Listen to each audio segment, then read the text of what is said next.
podcast Educação Bilíngue. Hoje eu tô com Bruno e Camila para o segundo episódio sobre o período de adaptação e acolhimento. E hoje nós vamos falar sobre dicas práticas para suavizar os desconfortos desse período. Muito obrigada por estarem aqui comigo. Para quem não ouviu o primeiro episódio, o episódio anterior, por favor, se apresentem. E se você não ouviu, logo que terminar, vai lá que o episódio está muito bom. Por favor, Bruna. Eu sou a Bruna, sou mãe do Rafa, sou psicóloga materno-infantil. Atendo aí mães há mais ou menos 16 anos, há 7 sou psicóloga de uma escola de infantil e de fundamental, sou neuropsicóloga e é isso. E sabe muito sobre o tema. Camila. Olá, eu sou a Camila, coordenadora pedagógica da U House e professora e educadora bilíngue há muito tempo. Muito bom! Bom, vamos lá, direto ao ponto. Quais são as dicas que a gente separou aqui para suavizar o desconforto da criança, do educador, da família, da equipe escolar e de toda essa galera que está envolvida com a educação de modo geral?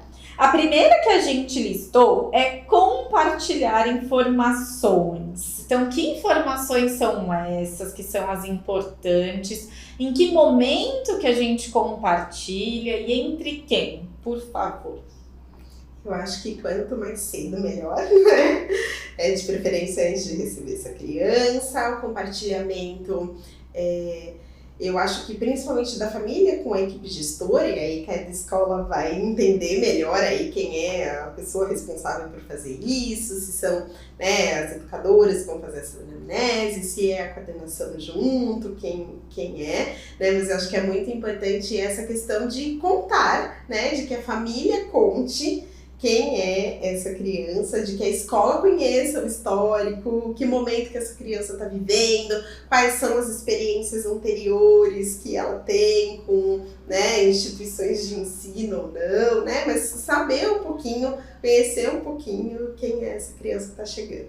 Perfeito. E a gente estava contando, quando a câmera estava desligada, que a gente geralmente faz essa anamnese com as crianças recém-matriculadas, né, as novas, mas que também existe o benefício de compartilhar as novidades de criança que já estão estudando na escola há algum tempo. O que a gente tem para falar sobre isso, Camila, considerando aí toda essa rotina de escola, que a criança sai em dezembro de um jeito e volta do outro, e aquela informação seria tão importante se você tivesse? Olha, uma das coisas, eu acho que aí a gente consegue ver o quão é importante essa comunicação da escola com a família, né? Porque às vezes pode acontecer naturalmente, se não tem aquela atualização, por exemplo, numa anamnese, mas você consegue essa informação aí de uma maneira natural se esse espaço está aberto, né? Se essa troca de informações estão sempre ali importante entre as pessoas envolvidas, né? Mas eu acho que é muito importante também a gente lembrar de perguntar para essas famílias que já estão aí caminhando com a gente e atualizar essas informações para a gente poder ver todas essas crianças. Como você mencionou, em um pouquinho de tempo pode ter acontecido uma coisa bem importante, relevante para o processo, não só de acolhimento, mas para o processo de aprendizagem também, né? Para o ambiente, para todos esses elementos. Perfeito. E eu fico pensando como é importante essa informação chegar em pessoas-chave, porque não adianta a secretaria fazer um bom trabalho de anamnese, por exemplo, essa informação não chegar no professor ou não chegar no cuidador que vai estar lidando diretamente com essa criança. Então, se tem professor e coordenador ouvindo a gente, que trabalhe de modo com que essa informação chegue em quem tem que chegar para cumprir o papel que ela precisa cumprir. Porque, de repente, um professor pode chegar para você e falar: ué, fulano está apresentando o comportamento X. E aí você diz: ah, sim, a família compartilhou. E aí o professor, né, o educador fica: ai, teria me beneficiado tanto se essa informação tivesse chegado antes.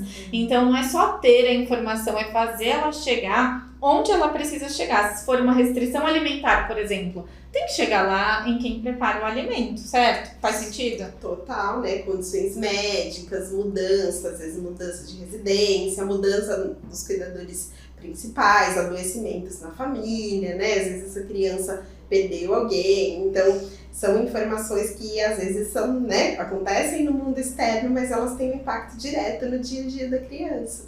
E essa informação precisa circular, né? Ela precisa chegar nas pessoas certas, porque às vezes eu falo, né? Às vezes a família vai compartilhar com a pessoa que está recebendo essa criança no portão, né? E aí, qual é a importância disso ser uma cultura do compartilhamento de informações e ter até uma forma, né, que a escola e família conheçam de como que a gente comunica isso, né? Seja via um aplicativo, seja por telefone, mas que os responsáveis, né, ali pelos cuidados daquela criança na instituição fiquem sabendo de informações às vezes que nem a família se dá conta de que vai impactar, né? A gente já teve situações, a pessoa que cuidava da criança ali no dia a dia, né, de mudar a babá e o comportamento dessa criança regrediu um desfraude, por exemplo, né? Então é bem importante. E se essas informações, se essas mudanças acontecerem ao longo do ano, que a família se sinta confortável para chegar em maio, por exemplo, e pedir uma reunião ou dizer para quem precisa dizer essa novidade que pode causar esse impacto. Se a família está pensando, o peixe morreu ontem, eu vi que ontem foi uma noite difícil. Será que vale eu contar na escola? Eu fico pensando assim, se tá na dúvida, sempre conta, vale, né? Porque às vezes assim, é um dente que caiu, é uma vacina que tomou e vale, né? Não precisa ser assim só no começo do ano, né? Pecar pelo excesso, né? Perfeito. Caminhando para a segunda dica, a primeira foi compartilhar informações. A segunda é cuidar da rotina. O que isso quer dizer? Eu acho que desde como essa criança se prepara para sair de casa, como ela é acordada, alimentação, né? Como que é esse momento, né? Dela não ser pega de forma abrupta aí, né? Quando a gente fala de crianças pequenas, eu sempre falo que qualquer coisa, né, que a gente faça de forma abrupta é como se a gente jogasse essa criança numa piscina de água fria. Então, cuidar como vai ser esse movimento e também com relação à escola, né, como que vai receber essa criança, de contar para essa criança o que ela vai fazer. Então, agora nós vamos para a sala, né, avisar antes o momento do lanche, cuidar das transições. Eu acho que as micro transições são muito importantes no ambiente, né, escolar, de aprendizagem. Então, ter ali todo dia a rotina da escola, isso traz uma segurança, né? As crianças precisam saber que coisas vão acontecer uma após as outras.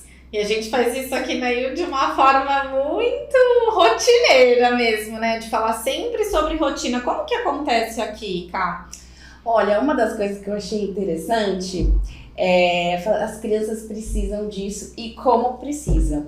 Mas não são só elas, não. A gente precisa também. Eu lembro que eu fui numa conferência, né? Bastante troca, muito legal, mas não tinha aquele planejamento do dia. Então a gente ficou o dia inteiro, gente. Eu almoço agora? Quanto tempo pouco, ou então tá sentindo aquela fama, já vou ter que ficar aqui, 2 horas esperando. Se você já sabe, você se prepara, você se organiza, né? Então isso é uma coisa que é muito importante para todo mundo. Nós trabalhamos aqui, inclusive, com os adolescentes também. Vamos aí colocar o que vai acontecer no dia. E a resposta desse processo sempre é muito efetiva, muito poderosa, né? Então é isso, compartilhar, também vai de cada escola o que ela necessita, o que ela acredita, mas com cartões de rotina, esse momento de sentar e justamente compartilhar para você saber o que vem por aí, o que é esperado de mim, né? Às vezes até mandar essa programação do dia ali para a família, para que a família possa ir conversando antes com essa criança também, sobre, né, o que vai acontecer, para que a família conheça também essa rotina. Porque, por exemplo, a criança que vai estudar de manhã, você estava falando, né, você começou a sua fala, Bruna, com a rotina antes da escola, né? Então, Tem muita criança que não toma café da manhã assim que acorda. E aí, se a família sabe que horas que é aqui, por exemplo, a gente chama de snack time. Filho, filha, fica tranquilo, porque 9h30, por exemplo, vai ser o seu snack time, você pode ficar tranquilo que você vai comer. E aí conta para essa criança, né, desse jeito. E sobre os recursos que você estava falando, para a criança que ainda não lê, a gente usa o recurso visual, né? E para as crianças que já leem, a gente pode anotar na lousa, né, no caso dos adolescentes. E é tão bom quando a gente vai ticando, né? Sim. Então a gente tem uma lista de... quem não gosta de ticar? Então hoje eu sei que eu vou fazer 5 coisas. Opa, uma já foi, 2 já foram. E aí eu vou me aproximando do final e eu vou... E para as crianças pequenas, até mais do que saber, né, esse horário, assim, que horas vai ser, é o que acontece uma coisa depois da outra. Isso é muito organizador para eles do ponto de vista psíquico, né? Então, quando eu sei o que vai acontecer, uma coisa depois da outra, e aí nessa rotina a gente também pode entrar no fato dos pais, da família, de quem vai receber a criança, estar na porta no horário certo para recebê-la, por exemplo, né? Então, essa previsibilidade é o que dá segurança, né? Eu falo que a grande questão do acolhimento é todos os dias eu saber que meu pai, minha mãe, minha avó, seja lá quem for, vai, mas volta, né? Vai estar ali para me receber de volta. Perfeito. Eu falei do horário e realmente as crianças pequenas, elas não estão ligadas na hora, né? Tem criança que ainda nem percebeu que existe hora, mas sabe que quando toca aquela música é porque eu vou comer. Quando toca aquela música é porque é hora de ir embora. Quando começa aquele cheirinho, é a hora de almoçar. Perfeito, muito bom. Então, a primeira dica é compartilhar informações, a segunda, cuidar da rotina e a terceira, respeitar o tempo da criança e da família. O que isso significa? Significa que acolhimento não tem hora para começar e nem tem hora para acabar. Que é um processo, e é um processo muito individual para cada criança, para cada família.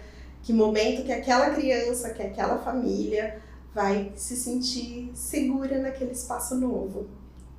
E falando isso, né, é isso para todo mundo, é para o educador, é para a família, porque nós temos expectativas, é uma coisa do ser humano também, né? Mas a gente saber navegar essas expectativas é muito importante, especialmente para o dia a dia. Então, se a gente entende isso, a gente não usa de tanta pressão até com a gente mesmo, a gente também se acolhe nesse momento, que é muito importante, né? A gente não sente também o que pode acontecer muito daquele momento tá ali ainda naquele espaço, mas eu já devia estar aqui. Não devia, porque cada um é cada um e a gente vai chegar lá com muito cuidado e com muita calma, né? Perfeito. Tem um episódio, no ano passado a gente gravou um especial de famílias e a minha primeira convidada, a Rebeca, foi um episódio que eu nunca vou esquecer, me marcou muito, que ela fala do período de adaptação. Então, se você está ouvindo, pesquisa esse episódio porque ele é muito valioso. É a Rebeca contando da história com o filho dela, que ela ficou 6 meses na recepção. Então ele descia, olhava, via que ela tava ali. Então tá bom, minha mãe tá aqui. E imagina se ela estivesse pensando, opa, filhão, já está na hora de você, porque já chegou em março. O que isso quer dizer, né? Então, realmente, quem tiver interesse, escuta o depoimento dela, porque é muito valioso a gente entender que esse ciclo acabou quando a gente vê os sinais que ele acabou. Não porque cronologicamente estava na hora dele acabar, ou que a gente acordou que já estava passando da hora. Muito bem. A quarta dica, permitir a expressão das emoções. Essa eu acho que é a que mais pega, né, para todo mundo. Uma das coisas que eu comecei a lembrar do meu acolhimento e período de adaptações na infância é que eu era uma criança que não expressava as emoções. Então, todo mundo à minha volta achava assim, tá vendo? Ela se adapta muito fácil. Olha só que coisa. E eu acabei crescendo sendo uma pessoa que não sabia navegar minhas emoções. Eu fui saber depois de muito tempo. Então, uma das coisas que é mais importante, às vezes, do que a gente ter assim, olha, não tá chorando, não tá fazendo nada, tá tudo bem. Não. Às vezes tá chorando e a gente fala, não, mas eu não queria que tivesse, mas olha que bom que tá. Porque ela tá sentindo alguma coisa e tá botando pra fora. E tá aprendendo que isso é muito bom e que vai fazer bem e que tem gente que ainda fica do lado. Então, acho que pensar nisso é uma coisa muito importante, nessa coisa de entender o momento e olhar para cada uma das crianças e dos adolescentes também. Perfeito. Como a gente falou lá no outro episódio, né? Essa questão do deixar chorar, né? E deixar chorando. Que deixar chorar é, né, permitir a vazão. E às vezes a gente fala do chorar e tudo mais, mas expressão da emoção também é, por exemplo, quando a criança diz assim pra gente: eu tô com muita saudade da minha mãe. E a gente assim diz: não precisa, ela já vai voltar. Não, a gente sente saudade, tá tudo bem, né? O que a gente pode fazer com isso? Né? A gente precisa, eu acho que como educador, ter esse papel de mostrar que sentir tá tudo bem e que não existe emoção certa e emoção errada. Né? Ser esse lugar de, como a Camila falou, assim, ensinar que tá tudo bem a gente sentir, que a gente sente mesmo, a gente sente um monte de coisas e tem espaço para sentir. Perfeito, que não tá errado, né? Nem chorar, nem pedir, que a gente entenda esses sinais, que a gente possa comunicar de uma forma. Aliás, eu ler os sinais de comunicação, né, como um choro, como um silêncio. Exatamente. Como o silêncio comunica, né? O silêncio comunica, como um pedido, uma pergunta: cadê minha mãe? Né? A importância dessa pergunta, que horas que ela volta e tudo mais, vai voltar, não vai voltar. Perfeito. E aí já conecta com a nossa próxima dica, que é investir em comunicação, que engloba tudo isso. E como que investir em comunicação pode reduzir o impacto desse momento? Eu fico pensando, assim, para a família, como que vai se comunicar com essa criança sobre esse momento que ela está vivendo, né? Porque às vezes a gente tem aquela clássica pergunta: como foi o seu dia na escola? Ou aqui no caso, como foi o seu dia na IU? E para as crianças pequenas isso é muito vago, né? Elas se comunicam, e até para as crianças pequenas eu digo, mas a gente pode considerar aí todas as crianças, e às vezes até os adolescentes mesmo têm essa dificuldade, né? Então a gente mudar essa pergunta e se interessar genuinamente. Então perguntar, né, o que você mais gostou, né, me conta uma coisa que foi bacana, o que você não gostou tanto nesse dia, né, mudar a forma. E também eu acho que do ponto de vista da escola é compartilhar com a família também, investir na comunicação com a família, de contar também como foi o dia dessa criança na escola, né? Dar alguns detalhes, fazer alguns comentários sobre o dia dessa criança, para que essa família também tenha repertório para, né, conversar sobre coisas específicas. Então, quando você, né, recebe essa informação de dizer: olha, eu vi que hoje você, né, participou de tal proposta, você brincou de tal coisa e você gostou muito, me conta um pouco como foi.